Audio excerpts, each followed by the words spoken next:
Tonight on NAIT NewsWatch. A measles alert has been sent out through Edmonton. We're kind of on a watch, waiting to see if anybody comes in. NAIT shows that bullying will not be tolerated with Pink Shirt Day. I go into my own world. I don't talk to anybody. I put my music in. I zone the whole world out. NAIT is one of Alberta's top employers. People is what creates the healthy environment that we have. The resources of skills and talent that NAIT has here. NewsWatch starts now. Good evening. Health officials at NAIT are reminding students to check their vaccination records after a public health alert about a contagious disease. Alberta Health Services has issued a measles alert after a man with a highly contagious disease traveled through the Edmonton airport. Our reporter, Margie Miranda, joins us live with more on that story. Thanks, Isaac. Thanks, Daniel. You've heard of this disease before. It's been controlled, but not eradicated, as some people decided to not get vaccinated. This recent case has health officials concerned and has people talking about the pros and cons of vaccination. Can I ask you please not to put me on camera though? Mike, not his real name, is a NAIT student who had measles at 4 years old. He wants to keep his identity hidden to protect his mother who decided to not get him vaccinated. A decision he questions. I have asked my mom about it actually, and she said at the time the body will work itself out, but now it's like I do question it, but it was her decision. For Mike, he knows the dangers of the disease as he lost his hearing from it and the hopes for his dream job. I actually wanted to be a police officer. Being told I can't become a police officer because I am deaf in 1 ear and crushed me internally, and it still does. Hearing loss is a complication of the measles.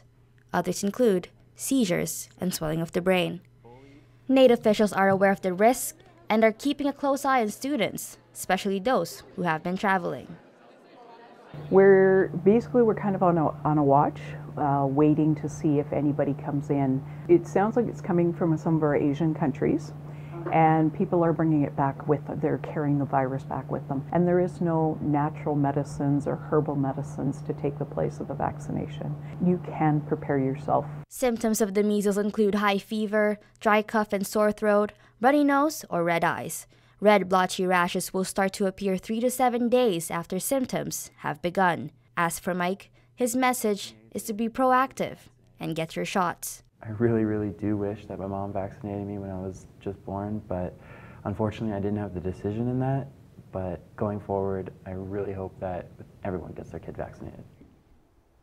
If a person wants to know if he or she is immunized, public health clinics can check vaccination records and run blood tests to see if that person is immune. Margie, it's been mentioned that a traveler can take the disease with them from other countries. Should there be any concerns regarding international students here at NAIT?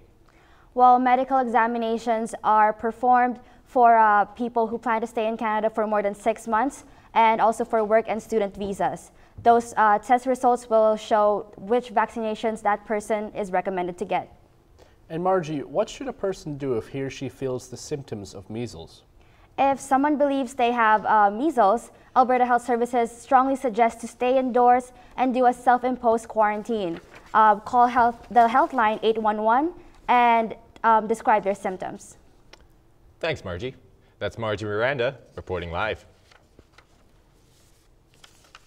We want to know what you think about vaccinations in Alberta.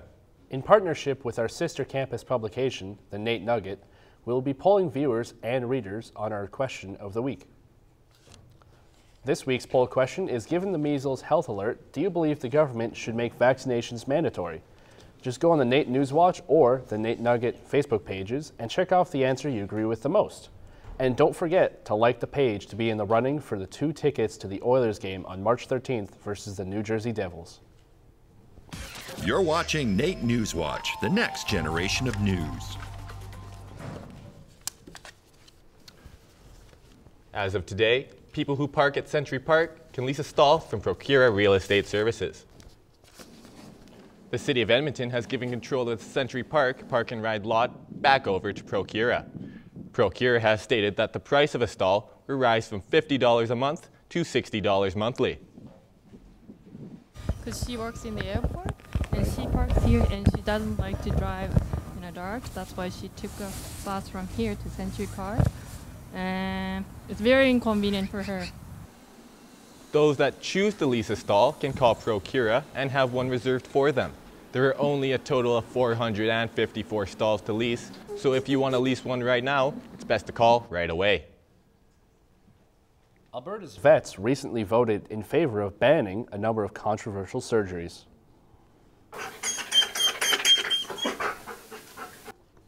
The Alberta Veterinary Medical Association came to a decision on Sunday to ban procedures such as ear cropping, tail docking and nicking, declawing, body piercings and tattoos, as well as cosmetic dentistry. Over 300 members cast their vote with 98% in favor. The mood was the same here at NAIT, as many students here are in agreement with the ruling. I think it's a good step. I don't think there's any reason for surgeries like that on your animals. I think that's a great idea. I don't really agree with that whatsoever. Veterinarians also passed a second bill that requires vets to report animal neglect and abuse. Alberta's first Anti-Racism Advisory Council held its first meeting this week.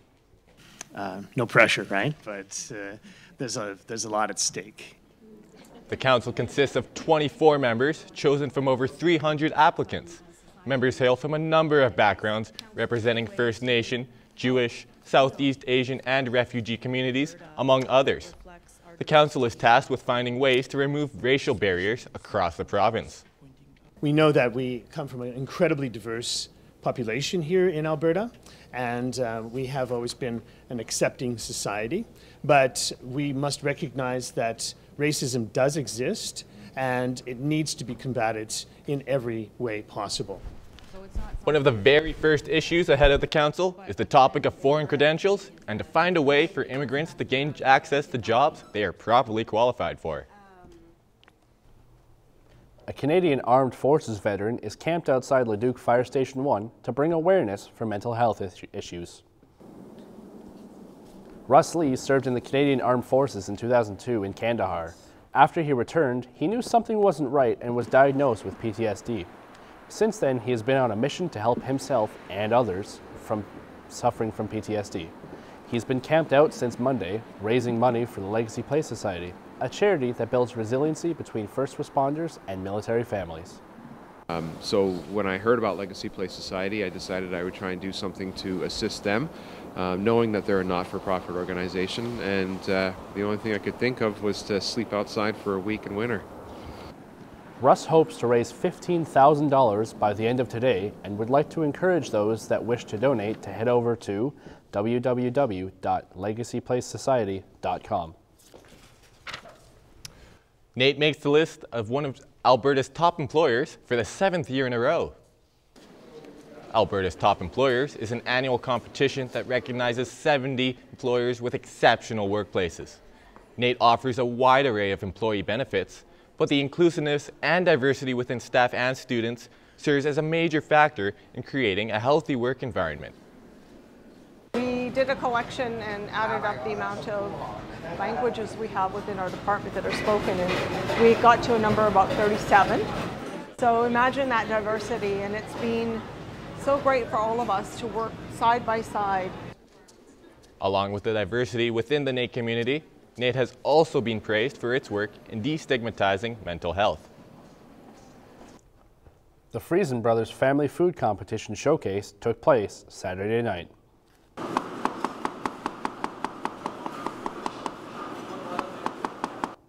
Students joined forces with the Friesen Brothers to show off what dishes they could create in the Ernest kitchens. First place prize was $8,000, second place is $4,000, and third place is $2,000.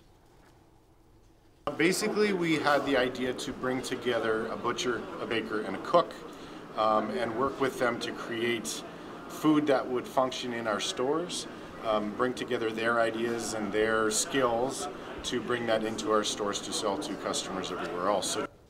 First place went to Team 3, and the Friesen Brothers have stated they wish to make this an annual event.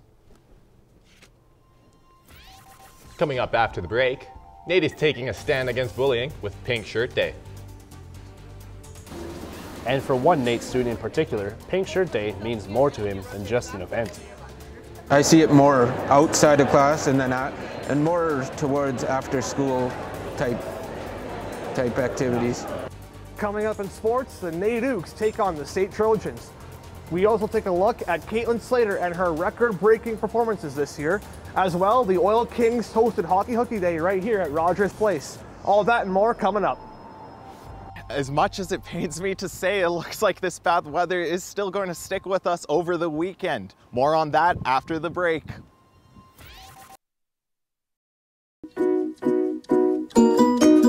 So, the UK has just instituted the toughest ban on ivory trade Europe has ever seen. Put this inside a button push. It's 1:59. My ears are bleeding. Underwear required over 40 stitches to her face. Good afternoon, it's 2 o'clock. I'm Jenna Winterburn with your NR92 News Update.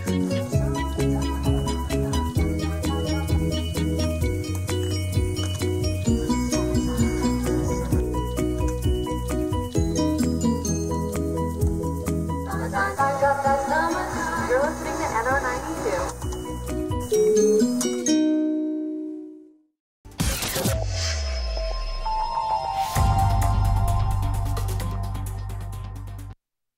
The weather's been pretty crazy this week. We started off at -30, but now we're down to 0. Yeah, I'm really hoping it warms up this weekend. Our Braden Chernachan can tell us more.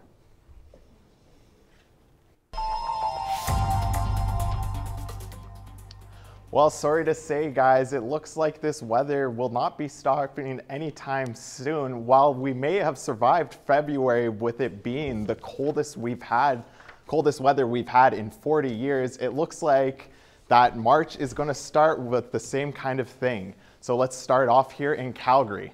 Starting off with a high of -16, and then we're going to go about to a low of -27. And with a 0% chance of precipitation, and it's going to be sunny at least. So now let's go over to see our friends in the mountains at Jasper with a high of -17 and a low of -30. So if you have any ski or snowboarding plans over the weekend, I'd maybe recommend you to wait till next week. Now we head up north to Fort McMurray with a low of -24 and a high of -17. Pretty wild usually, because usually Fort McMurray is colder than us. So now let's head over to our beautiful city of Edmonton with a high of -16 and a low of -28. If you look at again with 0% chance of precipitation, and it's sunny. Now, if we look at our averages throughout the years, Edmonton usually stuck around at like -2 and a low of -11, but we're not seeing that anymore with this recent cold flurry. Now, if we take a look at our records, +12 back in 1986 and our low of -36 back in 1919.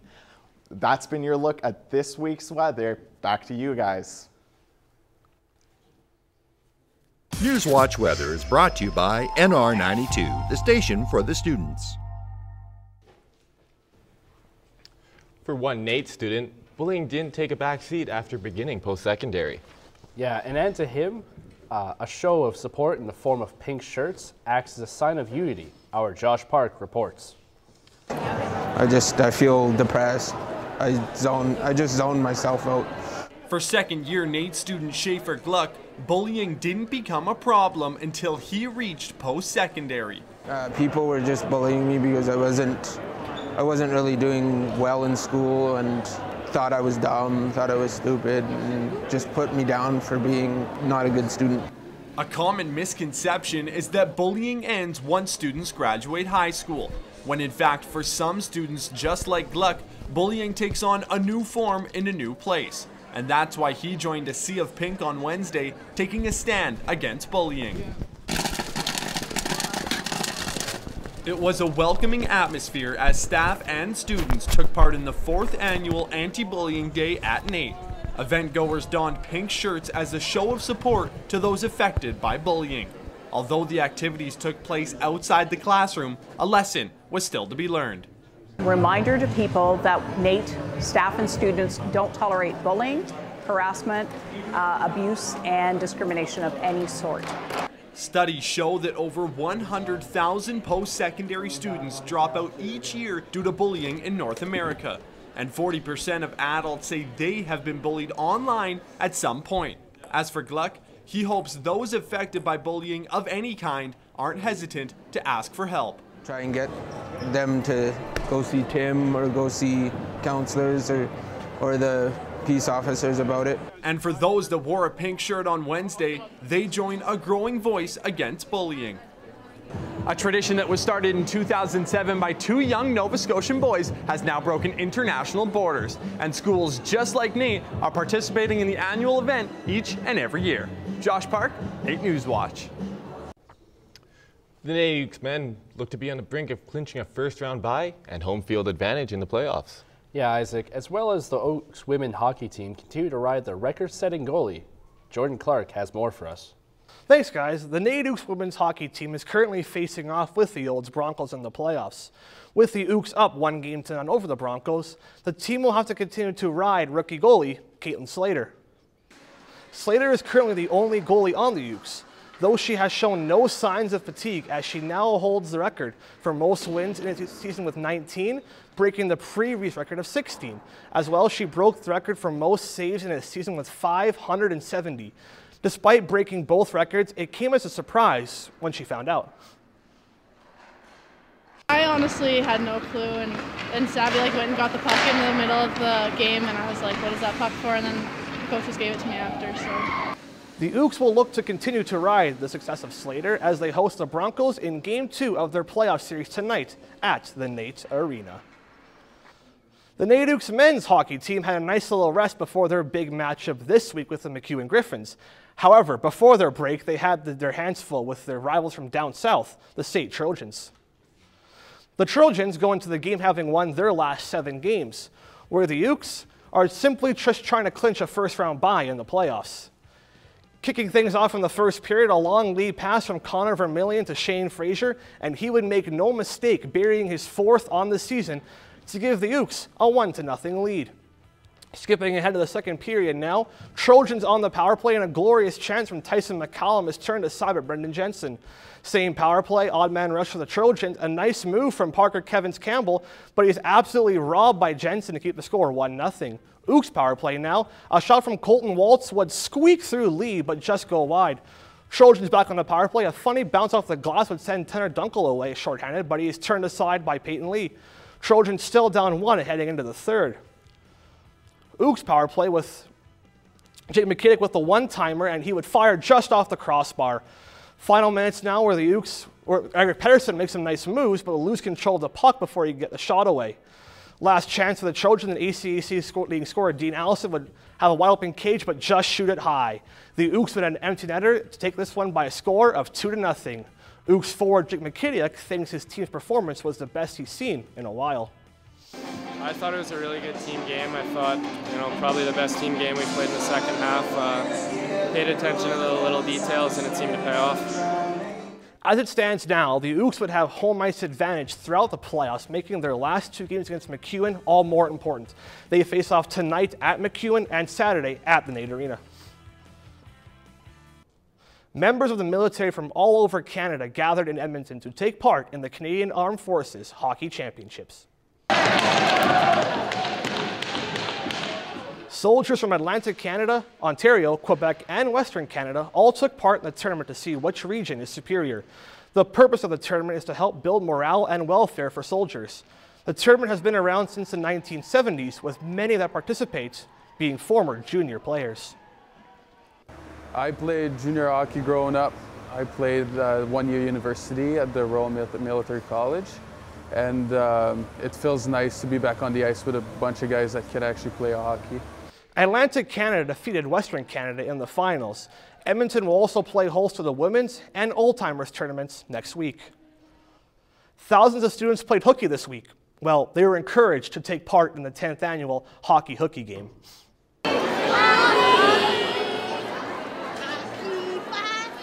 Over 13,000 students attended the game between the Edmonton Oil Kings and Swift Current Broncos. An educational component is part of the game as students are given booklets to fill out during the game. Though the main focus of the day is just for students to go out there and, well, have fun. My grade 6 year was the best year I've ever had. Grade 7 year, not too bad because, well, they lost. Those in attendance did not need to worry about the Oil Kings losing this one as they won by a whopping score of 11-1. And now let's see what else made news this week in sports.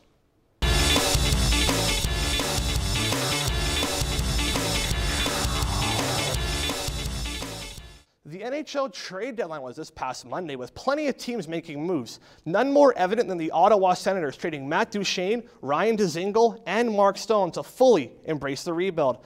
The Johnny Manziel era in Montreal is officially over, with the team releasing him Wednesday due to a breach of contract. The CFL has banned all other teams from signing him.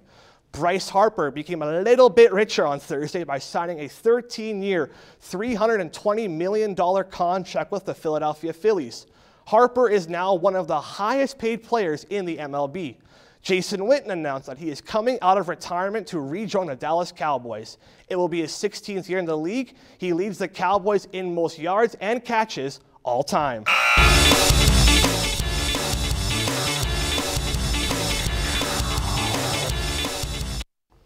So Johnny Manziel, kicked out of Canada already. Really wonder where he's going to end up. Yeah, and the women's Ooks hockey team, it'd be amazing to see them move on to the finals after such a great year. Oh, for sure. And Caitlin Slater, another shutout last night against the old Broncos in Game 1. As for Manziel, I could probably see him playing in the AAF or the XFL coming up in the next couple of years. All right. Thanks to the sports, Jordan. Coming up after the break, Habitat for Humanity needs help. Carter Place is slated to be finished for the end of 2019. Well, I'm retired and I wanted to give a little bit back to the community. Coming up, I visit the Festival Place Theater in Sherwood Park where I'll be getting a sneak peek at the many events that you can go see here in the month of March. And cosplayers around Edmonton gathered at the Theater Garage to save a ton of money during their 3rd annual clearance sale. All of that and more coming up in entertainment. New Music Nooner. Discover new and local artists every week. Every weekday at noon, we feature a new artist or band and play their latest work. Only on nr92.com. The station for the students. You're watching NAIT NewsWatch, the next generation of news. Habitat for Humanity is looking for more volunteers for its Carter Place build. We had the opportunity to get on site and have a look at the build.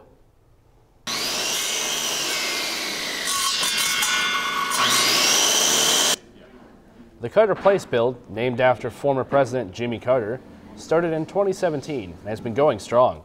Since then, 32 of 55 houses are complete, with 23 slated to be finished by the end of the year. And I wanted to give a little bit back to the community. I find that it's also a bit of a social thing for me. I certainly like to work with my hands and do things and kind of feel a sense of accomplishment at the end of the day that you've got something done, and that's always good. Habitat for Humanity needs more volunteers so they can finish up the build by the deadline. If you or anyone you know would like to volunteer for Habitat for Humanity, you can visit www.hfh.org.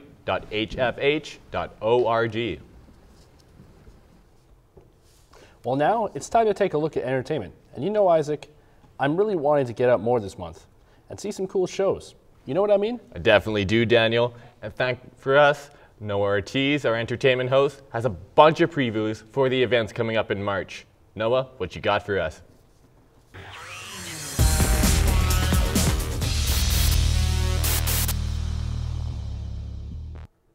Thanks, Daniel. Thanks, Isaac. Well, with it being March now, Festival Place has a busy month ahead of them, as a number of acts from around the world will be hitting the stage.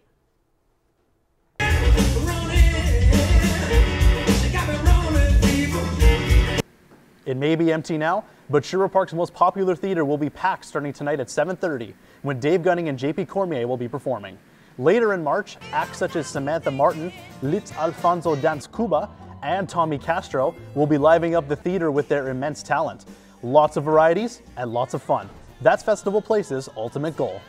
There's something for everybody. The tagline for Festival Place is the place for, and basically fill in the blank. If you want to come see the blues, we have it here. If you want to see a folk show, we've got an option for you. If you want to see comedy, we have comedy artists. We have a patio series. We have something for everybody. With so many acts in March, there's no way you can't just go to one. So what are you waiting for? For a full list of the lineup, head on over to festivalplace.ab.ca, and for tickets, go to ticketmaster.ca. Ballet Edmonton was prepping for its upcoming show this weekend, and man, for someone who hasn't seen ballet before, I was thoroughly impressed.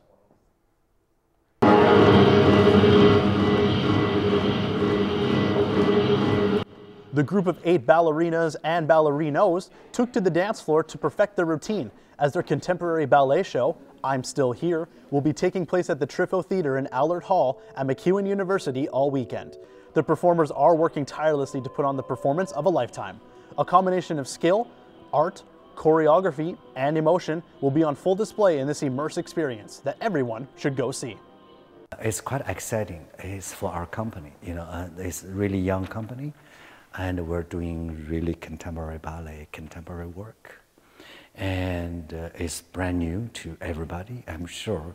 I'm excited to look at the show put on stage. For those who want to attend this upcoming weekend event, tickets are still available. You know, it's been a long time since I've seen Matilda the movie. Now, I have the chance to go see it on the big stage at the Citadel Theatre. Most common thing in life is life. Based on the popular novel by Roald Dahl, Matilda tells the story of a gifted girl who deals with her insensitive parents and tyrannical school principal. When she realizes she has telekinetic powers, she uses her gift to stand up to her parents and outwit her principal. Matilda is a tale of achievement, optimism, and destiny. The show runs at the Citadel until March 17th. It was a goldmine full of props and accessories for any desiring cosplayer, actor, and play director in the city at the popular Theatre Garage. Having been open as a business for a decade now, the store held its 3rd annual clearance sale, where customers could get up to as much as 70% off everything in the store, a for sure bargain for anyone wanting to go into theater. Such items on sale included wigs, hats, masks, makeup, and yes, even bow ties. The turnout was massive as expected by owner Christy Hutchinson, and she hopes for even bigger turnouts in the following years to come. You know, it's the best time for savings, no question. We don't do sales like this any other time of year. So, you know, if you've got a cosplay planned or you've got a production in the books or something like that, why not plan and come on the sale? Aside from the annual sale, the Theatre Garage also offers costume and mascot rentals, field trips, and in-school makeup workshops. Known for their high-quality products, hardworking staff, and creativity, Hutchinson and her team strive for excellence and customer satisfaction. Now, I know that was a lot to take in, I know, but just hang in there. I've got a few more events to share with you that may just catch your eye. First, let's start with the Tell Us World of Science. What are they up to? Well, they'll be making an announcement that they say will be bigger than the Star Wars and Harry Potter exhibitions. One of the clues that they've shared shows a small figure of Saturn on top of a Mars bar. So what could it be? Guess we'll just have to keep speculating until March 7th. The Edmonton Conference Centre will be hosting the Hempfest Cannabis Expo this weekend. Their next stop across Canada will be in Halifax on April 20th. How ironic. Those who frequently sing along to Sweet Home Alabama in their cars will get the chance to sing it along with Lynyrd Skynyrd themselves. The Southern Rockers continue their farewell tour in Edmonton on March 12th at Rogers Place with special guest Randy Bachman. Do you like beer? Well, of course you do. Who doesn't? Edmonton's International Beer Fest will be taking over the Edmonton Conference Centre on March 22nd and 23rd. Stay tuned for next week's NewsWatch as we will be giving away a pair of free tickets. Well, that wraps it up for entertainment this week. Let's head back to our anchors, Daniel and Isaac. Thanks, Noah, and thank you for joining us on tonight's NAIT NewsWatch. Thanks for watching, and stay warm this weekend.